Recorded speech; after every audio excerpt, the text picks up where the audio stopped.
नमस्कार, NTV India news में आपका स्वागत है। मैं हूं साक्षी। पेश है आज की प्रमुख हलचल। सीधी जिले के कलेक्टर सुरुचि सोमवंशी ने हाल ही में सीधी जिले में नियम विरुद्ध कार्य करने वाले, नियम विरुद्ध अवैध उत्खनन परिवहन करने वाले लोगों पर कड़ी कार्यवाहियां की हैं। एक विशेष मुलाकात के दौरान NTV इंडिया न्यूज़ ने जिले के कलेक्टर सुरुचि सोमवंशी से जब इस संबंध में जानकारी चाही तो उन्होंने कहा कि इस जिले में जो भी नियम विरुद्ध कार्य होंगे उन पर कड़ी कार्यवाही की जाएगी। इसके साथ ही उन्होंने कहा कि जो लोग सोचते हैं कि हम नियम विरुद्ध कार्य करके बच जाएंगे तो वह बचने वाले नहीं हैं। सर, जो इस तरह का काम करते हैं, अवैध उत्खनन, अवैध परिवहन, सोचते हैं नहीं पकड़े जाएंगे, उनके लिए आपका क्या मैसेज है सर? जो भी काम कोई भी विचार ये हो या कोई भी विधि विरुद्ध काम कोई करेगा तो जो भी कानून है, नियम है, उनके अंतर्गत सुसंगत धाराओं में कार्रवाई की जाएगी। अभी हाल ही में सीधी जिले के कलेक्टर सुरुचि सोमवंशी के निर्देश पर खनिज विभाग ने जिले में हो रहे अवैध खनिज उत्खनन और परिवहन पर बड़ी कार्रवाइयां की है, जिसमें एक जेसीबी, 2 407 और एक ट्रैक्टर को मौके पर से ही पकड़ा है। इसके साथ ही जिले में कई अन्य कार्रवाइयों को भी अंजाम दिया गया है। कार्रवाइयों के बाद जिले के कलेक्टर सुरुचि सोमवंशी ने NTV इंडिया न्यूज के माध्यम से जिले में अवैध परिवहन और उत्खनन करने वालों के लिए कड़ा संदेश दिया है। उन्होंने कहा कि जो भी ऐसा सोचते हैं कि वो गलत काम करके बच जाएंगे तो वो बचने वाले नहीं है। जो भी काम कोई भी विचार ये हो या कोई भी विधि विरुद्ध काम कोई करेगा तो जो भी कानून है, नियम है, उनके अंतर्गत सुसंगत धाराओं में कार्रवाई की जाएगी। सीधी जिले के कलेक्टर सुरुचि सोमवंशी ने सीधी जिले में अवैध उत्खनन, अवैध परिवहन के कई मामलों में कार्यवाही करने के बाद ये मैसेज दिया है। अब इस मैसेज के बाद सीधी जिले में नियम विरुद्ध कार्य करने वालों को ये जान लेना चाहिए कि कानून के हाथ बहुत लंबे होते हैं। अगर उन्होंने कोई भी नियम विरुद्ध कार्य किया तो वो कानून के शिकंजे में होंगे। NTV इंडिया न्यूज के लिए धर्मेंद्र की रिपोर्ट। सीधी जिले में लापरवाही के चलते मृतकों के परिवारजनों को शव ले जाने के लिए शव वाहन तक नसीब नहीं हो पा रहा है। ऐसा ही एक मामला सीधी जिला अस्पताल से सामने आया है, जहां अस्पताल में भर्ती एक टीबी के मरीज की मौत के बाद उसके परिजन बांस बल्ली के सहारे शव को 3 किलोमीटर दूर पैदल लेकर गए, जिसकी वायरल तस्वीर मामले की सच्चाई की गवाही दे रही है। मृतक के परिवारजनों का आरोप है कि मरीज को बेहतर उपचार नहीं मिल पाने की वजह से मौत हो गई है। मृतक युवक को 15 दिनों से जिला अस्पताल में भर्ती कराया गया था। आगे परिजनों ने कहा कि मौत के बाद जब शव ले जाने के लिए शव वाहन की मांग की तो अस्पताल प्रबंधन ने मामले में गंभीरता नहीं दिखाई। टीबी हो गया, आज 16 दिन हो गया। ड्राइवर बोलिस 3 बजे आओ, का करी अब यहाँ था कि का कराओ, घरे जाम लाइके तो जब वाहन लोग मांगे, मतलब वाहन को दीजिए, मतलब कि घर ले जाऊँ उसको। हाँ। तो ड्राइवर क्या बोलता है कि मैं 3 बजे आऊँगा। हाँ। वो तो 3 बजे हम लोग क्या करेंगे तो वहाँ लेके, मतलब सब लेके। हाँ। है ना, सिस्टम बहुत बेकार होता है। इस मामले को लेकर मीडिया ने जब जिला अस्पताल की सिविल सर्जन दीपा इसरानी से उनकी प्रतिक्रिया चाही तो उन्होंने कहा कि रात में मुझे पता चल गया था, लेकिन तब तक मरीज के शव को लेकर घर पहुंच गए थे। आगे उन्होंने कहा कि जिला अस्पताल में 300 वाहन है, लेकिन वाहन चालक नगर पालिका को मिलकर कुल 2 हैं।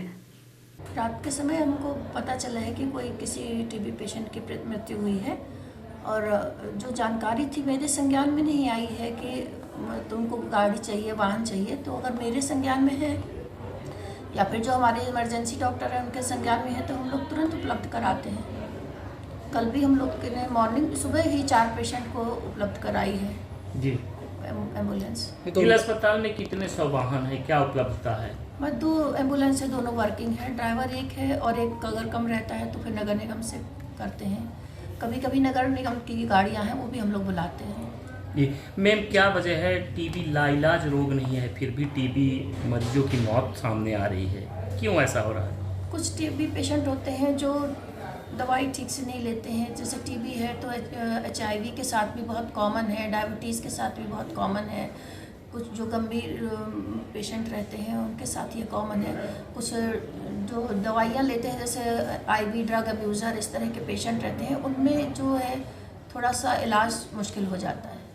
सीधी जिले में लगातार लापरवाही की वजह से हो रही टीबी मरीजों की मौत अस्पताल के इलाज पर कई सवाल खड़ा कर रहा है, जबकि कुछ कंपनियों वेलफेयर के नाम 200 से अधिक टीबी मरीजों को गोद लिया है। इसके बावजूद भी टीबी मरीजों का मौत हो जाना, उन्हें शववाहन तक नसीब न होना उससे भी बड़े सवाल खड़ा करता है। 19 फरवरी को दस्तक अभियान का शुभारंभ मंगलवार को राज्य स्तरीय टीम की उपस्थिति में शहरी स्वास्थ्य केंद्र और सिमरिया CHC में किया गया। दस्तक अभियान 18 फरवरी से 18 मार्च तक चलेगा। इस अभियान के दौरान 0 से 5 साल तक के बच्चों की स्क्रीनिंग और प्रबंधन किया जाएगा। इसके अलावा एनीमिया, फॉलोअप जांच एवं विटामिन ए अनुपूरण भी किया जाएगा। इस अभियान का उद्देश्य बच्चों के स्वास्थ्य और पोषण को बेहतर बनाना है। शुभारंभ कार्यक्रम में जिला स्तर से पुष्पेंद्र शुक्ला DIAM और नरेंद्र पटेल DCM उपस्थित रहे। पुलिस अधीक्षक सीधी डॉक्टर अभेद वर्मा के निर्देशन अतिरिक्त पुलिस अधीक्षक सीधी अरविंद श्रीवास्तव और विभागीय अधिकारी पुलिस चुरहट आशुतोष द्विवेदी के मार्गदर्शन में थाना प्रभारी चुरहट उप निरीक्षक अतर सिंह के नेतृत्व में चुरहट पुलिस में गांजा की बिक्री करने जा रहे आरोपी प्रकाश कुमार पांडे पिता विधा शरण पांडे उम्र 29 वर्ष निवासी ग्राम बघऊ, सूर्य प्रकाश मिश्रा पिता स्वर्गीय चंद्रिका प्रसाद मिश्रा उम्र 24 वर्ष निवासी ग्राम चिलरी थाना कमरजी जिला सीधी मध्य प्रदेश के विरुद्ध मामला पंजीबद्ध कर जिला जेल सीधी में दाखिल कराया गया है। बताया गया कि आरोपियों के कब्जे से एक नीले रंग की होंडा साइन मोटरसाइकिल क्रमांक MP 66 ME 7969 जिस पर रखे एक झोले के अंदर 2 बंद पैकेट एवं एक काले रंग की पॉलीथीन में रखा मादक पदार्थ गांजा प्राप्त हुआ, जिसके पश्चात मादक पदार्थ गांजा कीमती लगभग 34,000 एवं मोटरसाइकिल कीमती लगभग 40,000, कुल मसरूका कीमती 74,000 को जब्त कर आरोपियों को थाना लाया गया। आरोपियों का कृत्य अंतर्गत धारा 8/20B NDPS एक्ट के तहत दंडनीय पाए जाने से मामला कायम किया जाकर वैधानिक कार्यवाही उपरांत माननीय न्यायालय के समक्ष प्रस्तुत किया गया, जहां से जेल वारंट प्राप्त होने पर आरोपियों को जिला जेल सीधी दाखिल कराया गया है। रिपोर्टर हिमायत रौतेला ने बताया कि नैनीताल उत्तराखंड की सरोवर नगरी अपनी सुंदरता के लिए दुनिया भर में जानी जाती है। यहाँ के खूबसूरत नज़ारे पर्यटकों को खूब आकर्षित करते हैं। यही वजह है कि नैनीताल देश भर के पर्यटकों की पहली पसंद रहता है। हालांकि नैनीताल में इन दिनों काफी कम संख्या में पर्यटक पहुंच रहे हैं। ऑफ सीजन होने और प्रयागराज महाकुंभ की वजह से इस समय नैनीताल में ज्यादा भीड़ नहीं है। इस कारण इन दिनों नैनीताल में जाम आदि की समस्याएं भी नहीं है। नैनीताल के निकट प्रसिद्ध कैची धाम में भी आजकल जाम और भीड़ देखने को नहीं मिल रही है। नैनीताल होटल एसोसिएशन के अध्यक्ष दिग्विजय सिंह बिष्ट ने बताया कि नैनीताल में इन दिनों मौसम बेहद सुहावना है। यहाँ आने का ये सबसे अच्छा समय है। इन दिनों मौसम खुशनुमा है, जिस वजह से नैनीताल में आप हिमालय की सुंदर रेंज का दीदार भी कर सकते हैं। नैनीताल में इस समय ऑफ सीजन चल रहा है, जिस वजह से नैनीताल के ज्यादातर होटल भी खाली हैं। नैनीताल के होटलों में इन दिनों 50 से 60% तक का डिस्काउंट दिया जा रहा है। और अब पेश है प्रादेशिक हलचल।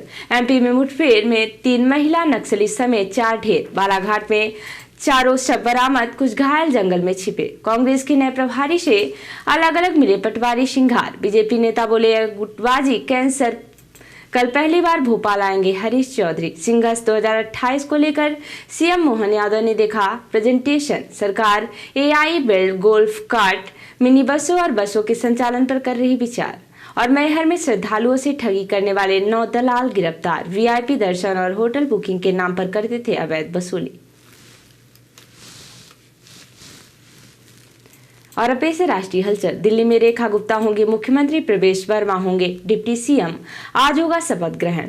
योगी बोले मौनी अमावस्या पर महाकुंभ में 37 मौतें हुई। संगम पर भगदड़ में 30 और बाकी जगह 7 श्रद्धालु मारे गए। ट्रंप बोले यूक्रेन को युद्ध शुरू नहीं करना चाहिए था। बातचीत के रास्ते 3 साल से खुले थे, यूक्रेन ने समय गंवाया। और दिल्ली में कांग्रेस कमेटी की बैठक हुई, राहुल प्रियंका शामिल हुए। खड़गे ने वोटर लिस्ट में गड़बड़ी और CEC की नियुक्ति पर सवाल उठाए। तो ये थी आज की प्रमुख हलचल।